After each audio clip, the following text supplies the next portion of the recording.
नमस्कार, स्वागत है आपका। वक्त हो चला है प्राइम टाइम एक्सक्लूसिव का। मैं हूं आपके साथ आशा झा। हरियाणा में विधानसभा चुनाव की तारीखों का ऐलान हो गया। जम्मू कश्मीर के साथ साथ आज चुनाव आयोग ने हरियाणा चुनाव की तारीखों का भी ऐलान कर दिया और इससे जुड़ी आज की बड़ी खबर सबसे पहले हम आपको बता दें। देखिए, आप जानते हैं कुल मिलाकर के 90 हरियाणा में विधानसभा की सीटें आती है। कब होगा चुनाव? ये देखिए, 90 विधानसभा सीटों पर चुनाव होगा। 1 अक्टूबर को वोटिंग होगी और 4 अक्टूबर को नतीजे घोषित कर दिए जाएंगे। आज की सबसे बड़ी अपडेट, चुनावी अपडेट यही है। और आज से हरियाणा में यानी सियासी पार्टियों के लिए हिसाब किताब की औपचारिक शुरुआत भी हो गई है। हालांकि कांग्रेस, बीजेपी, आम आदमी पार्टी चुनावी तैयारियों में पहले से ही जुटी हैं। लेकिन दिलचस्प यह है कि हरियाणा के चुनाव में एक चेहरा सियासत का जिसका दूर दूर तक कोई नाता नहीं, चुनाव का केंद्र बिंदु बन गया है, जिसका साथ आना चुनावी फायदे के लिए बेहद अहम है। ये चेहरा है ओलंपिक चैंपियन, देश का गौरव बढ़ाने वाली देश की बेटी रेसलर विनेश फोगाट का। देखिए,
विनेश पहली ऐसी भारतीय बनी जो कुश्ती में फाइनल तक पहुंची। ये भी हमारे लिए बड़ा गर्व का विषय है। हरियाणा की राजनीति से विनेश को लेकर जिस तरह के बयान आ रहे हैं, वो इसी तरफ इशारा करते हैं कि विनेश के इर्द गिर्द एक नई सियासी जमीन तैयार हो रही। हरियाणा के पूर्व मुख्यमंत्री भूपेंद्र हुड्डा ने विनेश फोगाट को राज्यसभा भेजने का मुद्दा उठाया था, तो कांग्रेस के सांसद दीपेंद्र हुड्डा ने इसका समर्थन किया। मुख्यमंत्री नायब सैनी भी कह चुके कि राज्य सरकार विनेश को सिल्वर मेडल के बराबर मिलने वाला सम्मान देगी। जो मेरी जो सीट रिक्त हुई है, उसके लिए कोई अगर उपयुक्त आदमी कोई संसद में आने के लिए देश में है तो विनेश है, क्योंकि वो दुनिया और देशवासियों की प्रेरणा, साहस और संघर्ष क्षमता के प्रतीक के रूप में उभर के वो आई हैं। तो उनके लिए उनको कंसिडर किया जाए और मैं उनकी हुड्डा साहब की बात का पूर्णतः समर्थन भी करता हूं और मैं आग्रह भी करता हूं सभी हरियाणा के राजनीतिक दल इस बात पर गंभीरता से विचार करें। हमने ये निर्णय किया है कि जो भी विनेश फोगाट को जो सिल्वर मेडल के अनुरूप जो भी सुविधाएं होंगी, उस सुविधा के लिए मैंने ये ट्वीट किया था कि हम अपनी बेटी को देंगे। उसके हौसले को हम कैसे कम होने देंगे? हमारी जुझारू बेटी है और उस बेटी ने हरियाणा का तो नाम ऊंचा किया है, परंतु भारत का नाम भी उसने ऊंचा किया है। हम बेटी के साथ हैं, मैं उसको बधाई देता हूं। विनेश को लेकर ऐसे बयान उस समय आए जब हरियाणा में विधानसभा चुनाव, इसलिए इन बयानों के मायने समझना मुश्किल बिल्कुल नहीं। शायद यही वजह है कि कांग्रेस हो या बीजेपी, विनेश पर दाव लगाने को सब तैयार दिख रहे हैं। दूसरी तरफ विनेश फोगाट के राजनीति में कदम रखने की वजह भी दिख रही। पेरिस ओलंपिक में डिस्क्वालीफाई होने के बाद विनेश ने कुश्ती से संन्यास का ऐलान किया। तो क्या ऐसे में विनेश राजनीति के अखाड़े में किस्मत आजमाने जा रही? मौजूदा स्थिति में विनेश फोगाट के हरियाणा की राजनीति में उतरने के गहरे मायने, जिसका सीधा असर वोट बैंक पर पड़ सकता है। विनेश फोगाट जाट बिरादरी से आती, जिसकी संख्या हरियाणा में करीब 22% है। जाट हरियाणा में देवीलाल और उनके उत्तराधिकारी के साथ साथ कांग्रेस को वोट करता रहा। CSTS के मुताबिक 2024 के लोकसभा चुनाव में जाट समुदाय का 64% वोट कांग्रेस को मिला है, जो 2019 के मुकाबले 31% ज्यादा है। विनेश फोगाट के पेरिस ओलंपिक में डिस्क्वालीफाई होने से हरियाणा का बड़ा वर्ग विनेश के साथ। अगर यही वर्ग वोट बैंक में कन्वर्ट हुआ तो जिसके तरफ विनेश फोगाट होंगी उसे चुनाव में फायदा मिलना तय माना जा रहा है। यही वजह है कि बीजेपी और कांग्रेस दोनों ही विनेश को लेकर बयानबाजी कर रही हैं। भूपेंद्र सिंह हुड्डा और ये विपक्ष के लोग ये हर वर्ग के अंदर राजनीति घुसोते हैं। हमारे जो स्पोर्ट्स के खिलाड़ी हैं उनके अंदर भी राजनीति कर रहे हैं। मैं ये कहना चाहूंगा भी इस राजनीति से दूर रहें। वैसे अभी तय नहीं है कि विनेश चुनाव लड़ेंगी या फिर वो राज्यसभा जाने के लिए तैयार होंगी, लेकिन चुनाव की तारीखों के ऐलान से पहले बीजेपी कांग्रेस ने अपनी अपनी तैयारियां शुरू कर दी थी। हरियाणा में जुलाई की शुरुआत से ही कांग्रेस ने बीजेपी के खिलाफ अभियान शुरू किया हुआ है। कांग्रेस सांसद दीपेंद्र हुड्डा हरियाणा में मांगे हिसाब को लेकर अलग अलग जिलों में रैलियां कर रहे हैं। इस अभियान के तहत कांग्रेस बीजेपी के 10 वर्षों के कार्यकाल का हिसाब मांग रही है। हमारा अभियान चल रहा है हरियाणा मांगे हिसाब अभियान। 10 साल के बीजेपी के जो कुशासन की वजह से आज हरियाणा बर्बादी के रास्ते पे पहुंचा दिया बीजेपी ने, आज 10 साल के उस कुशासन का हिसाब हरियाणा वासी मांग रहे हैं, कांग्रेस पार्टी मांग रही है। कांग्रेस के इस अभियान के उलट बीजेपी ने हुड्डा दें जवाब अभियान शुरू किया हुआ है, जिसमें भूपेंद्र हुड्डा के कार्यकाल में हुए काम का जवाब मांग रही है।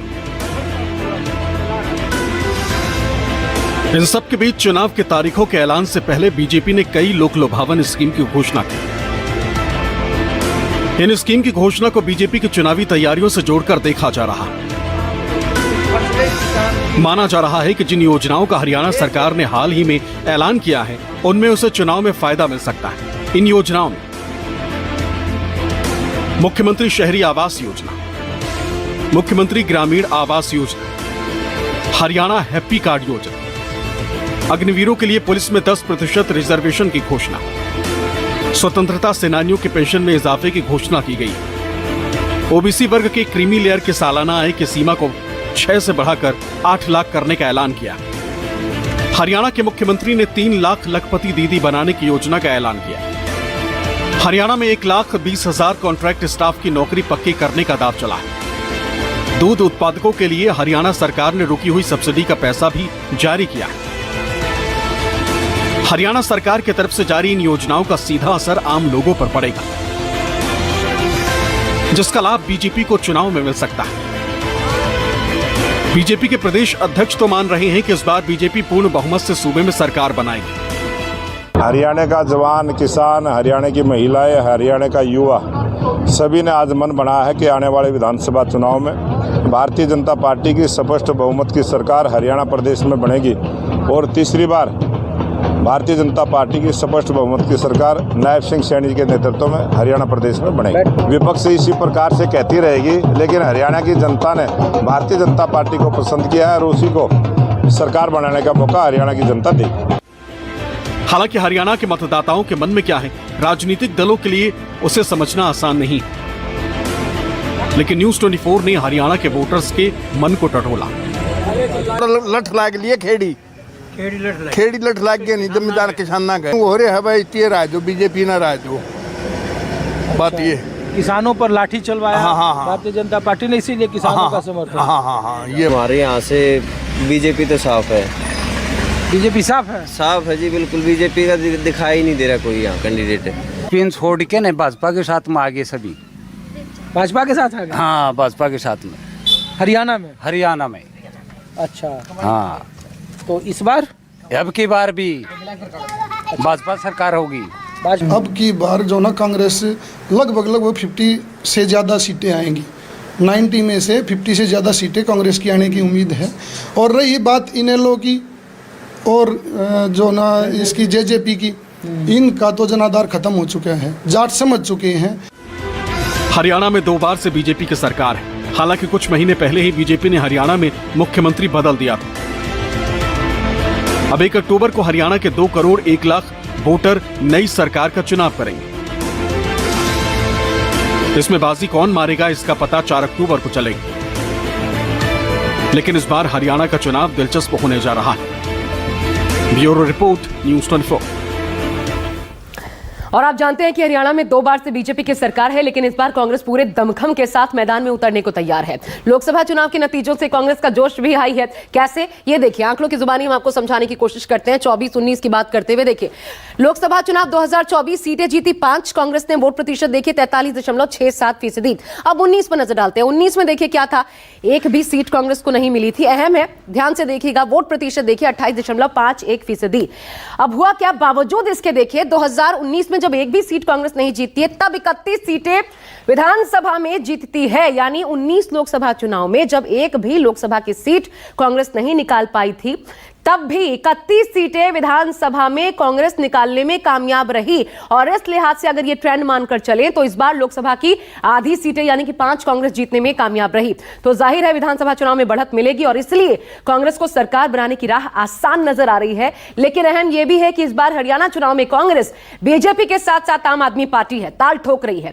तो सूबे के सियासी समीकरण भी जाहिर है बदले होंगे। किस प्रकार के होंगे दिखाते हैं आपको रिपोर्ट में।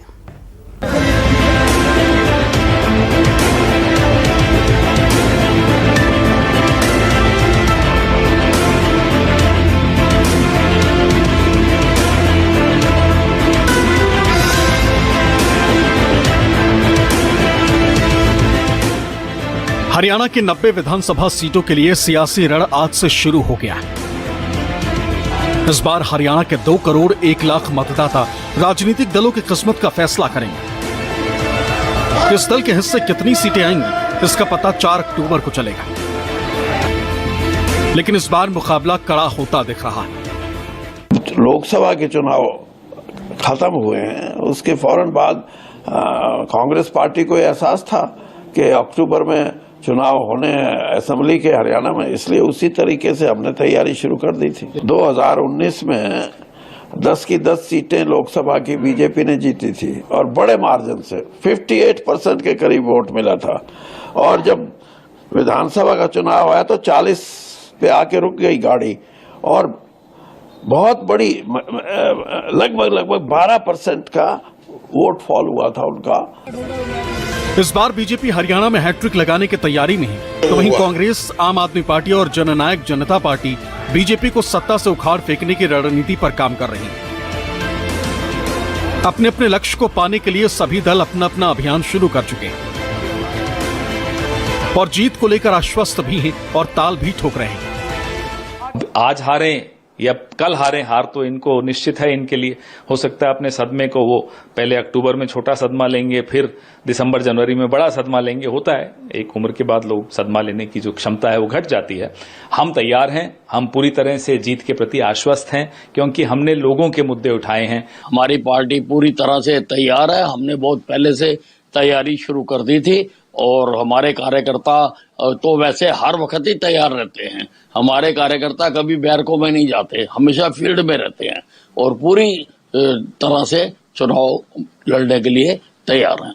आम आदमी पार्टी हरियाणा में चुनाव लड़ रही है, पूरे दमखम के साथ चुनाव लड़ रही है। अभी भी हरियाणा में लगातार आम आदमी पार्टी के नेताओं की, पंजाब के मुख्यमंत्री भगवंत मान जी की, हमारे से दिल्ली से राज्यसभा सांसद संजय सिंह जी की, सुनीता केजरीवाल जी की लगातार सभाएं चल रही हैं, जहां पे भारी संख्या में जन सैलाब है और लोग आ रहे हैं। तो बीजेपी, कांग्रेस और आम आदमी पार्टी जीत को लेकर ताल तो तीनों ही ठोक रहे हैं, लेकिन कांग्रेस और बीजेपी के सामने चुनौतियां भी कम नहीं है, क्योंकि दो तरफा मुकाबला ज्यादातर। तो सबसे पहले बात बीजेपी की करते हैं, इनके सामने क्या मुकाबला, किस प्रकार की चुनौती हो सकती है वो देखिए। पहली चुनौती मुख्यमंत्री का चेहरा। 2019 में मनोहर लाल चेहरा थे, आखिरी समय में चेहरा बदल दिया गया। भले कितने भी वो फैसले लें, चुनावी फैसले के तौर पर उसे देखा जा रहा है। तो ये पहली चुनौती जो देखने को मिलती है। दूसरी चुनौती की अगर हम बात करें, लोकसभा 2024 के जो नतीजे हैं वो खिलाफ गए हैं। बीजेपी की सीटें आधी हुई। 19 में गठबंधन में सरकार थी, जेजेपी साथ थी, आपको याद होगा। इस बार गठबंधन अब टूट चुका है चुनाव से पहले, तो इसका असर देखने को मिल सकता है। अब वैसे 24 के विधानसभा चुनाव में भले ही कुछ चीजें कांग्रेस के पक्ष में हो, बावजूद इसके चैलेंज कांग्रेस के सामने भी है। किस प्रकार के चैलेंज हैं जिसका सामना कांग्रेस को करना पड़ सकता है, हम आपको दिखाते हैं। चुनौती देखिए, इंडिया का साथ ना होना, यहां पर अलग अलग क्योंकि चुनाव लड़ रहे हैं आम आदमी पार्टी, ऐसे में वोट काट सकती है, ये बड़ी समस्या है। हरियाणा कांग्रेस में अंदरूनी कला भी सबसे बड़ी अगर समस्या कांग्रेस के लिए है तो अंदरूनी कला। कुमारी शैलजा उदयभान में कहा सुनी जो कि खूब खबरों में है और इसका फायदा विपक्षी उठा सकते हैं। यानी एक और इस बार के विधानसभा चुनाव में बीजेपी हैट्रिक लगाने की तैयारी में है, दूसरी ओर कांग्रेस के लिए लड़ाई हरियाणा में वापसी की है और दोनों को मजबूत आधार के लिए इन चैलेंजेस से निपटना जरूरी है। कौन मारता है बाजी, चुनाव के नतीजे बताएंगे। छोटा सा ब्रेक ले रहे हैं, देखते रहिए न्यूज़ 24।